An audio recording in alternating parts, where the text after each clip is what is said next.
สวัสดีจ้าสวัสดีท่านผู้ชมทุกท่านนี่เป็นผลการออกรางวัลหวยฮานอยปกติประจำวันที่2 สิงหาคม 2569รางวัลเลข2ตัวรางเลขที่ออก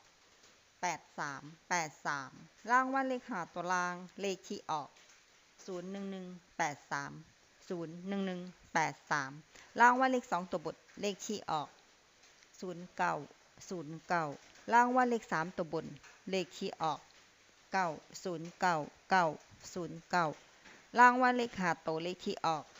11909นี่ก็เป็นผลออกรางวัลหวยฮานอย